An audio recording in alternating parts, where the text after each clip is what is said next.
Assalamualaikum. Hi. We continue on the Bioreactor Engineering Part 1, and this is the last subtopic for Part 1, which is on the transport processes in the third tank bioreactor or the fermentation. You can refer to the textbook written by Cellular and Cargi, Bioprocess Engineering Basic Concept, 2nd edition, Prentice Hall, and you can read in chapter 6 and 10.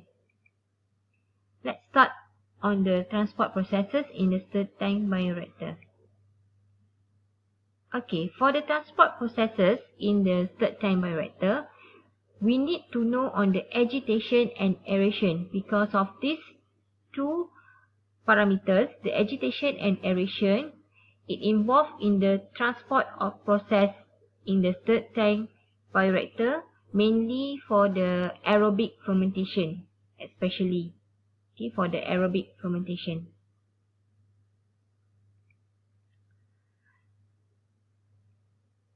This diagram, it shows a typical gas-liquid mass transfer for microorganism. So we know that the cell requires carbon sources and they require nitrogen sources as well as the phosphorus sources. Okay, later, it will produce carbon dioxide and also H2O. And cell also might require O2 and the trace elements such as vitamins and also sulfur sources. Okay. A fermentation media may consist of all these elements, in order for the cell to grow. Right?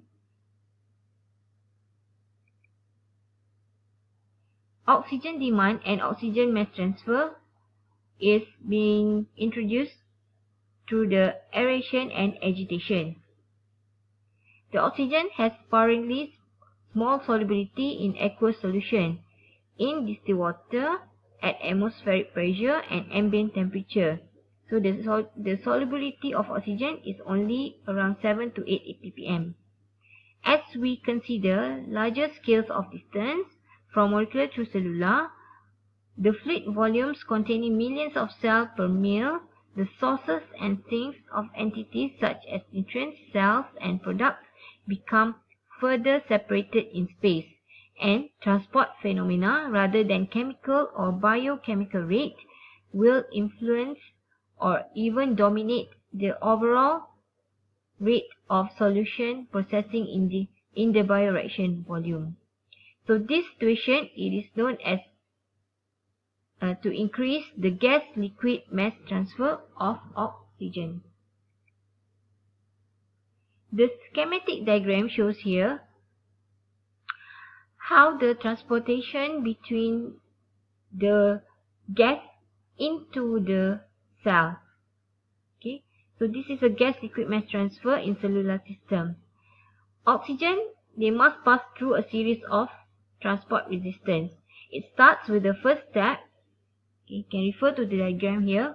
The diffusion from bulk gas to the gas-liquid interface. And then it moves to the second step, the movement through the gas-liquid interface. Okay, then the diffusion of the solute through the relatively unmixed liquid region adjacent to the bubble into the well-mixed bulk liquid. Then later, transport of a solute through the bulk liquid to a second relatively unmixed liquid region surrounding the cell.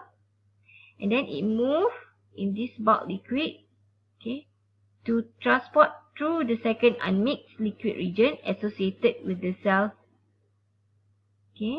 And then it diffuses transport into the cellular floc or mycelia or soil particle of the cell.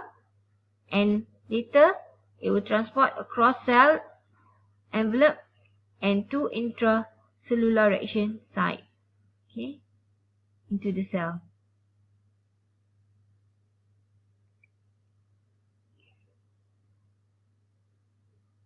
The basic mass transfer concept.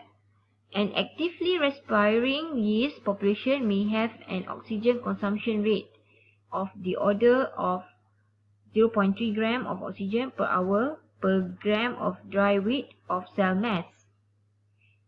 The peak oxygen consumption for a population density of 10 power of 9 cells per mil is estimated by assuming the cells to have volumes of 10 power of negative 10 mil, of which 80% is water. Therefore, the absolute demand, absolute oxygen demand, it becomes as the equation shows here. The solution shows here. So, this is the typical oxygen consumption for an active yield population. It's an example. But the solubility of oxygen in aqueous solution at atmospheric pressure and ambient temperature is only around 8 ppm, wherein 1 liter of medium of mass 1000 gram, the solubility of oxygen is only 0.008 gram, which is small. So, the absolute oxygen demand of peak oxygen consumption of 6 gram oxygen per liter hour is 750 times of oxygen saturation value per hour. Since the stock of dissolved oxygen is relatively small, it must be continuously added to the liquid in order to maintain a viable cell population. This continuously added can be done through sparger, which is the aeration, right? Further, since the solubility of oxygen is low, the concentration difference driving the mass transfer is also very small.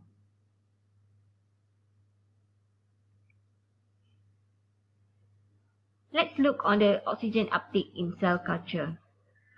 The factors affecting cellular oxygen demand, it can be from the cell species itself, the culture growth phase, and the nature of the carbon sources provided in the medium, or the broth. So the batch culture, the rate of oxygen varies within time. In the batch culture, due to the concentration of cells might increase, it will be increasing as the total rate of oxygen uptake proportional to the number of cells present during the fermentation. And the rate of oxygen consumption per cell, or the specific oxygen uptake rate, QO, is maximum at early stage of the cell growth, defined by the equation of QO2 equals to QO2x, right? Where Q, capital O2, is the oxygen uptake rate per volume, gram mole per liter second, and QO2, Q small q, is the specific oxygen uptake rate, and X is the cell concentration. So we know that many factors might influence the oxygen demand. And the most important are the cell species, the culture, growth phase, and the nature of the carbon sources that being introduced in the medium. Table 10.1 shows the typical oxygen uptake rates in different cell culture, based on different microbiome listed here, right?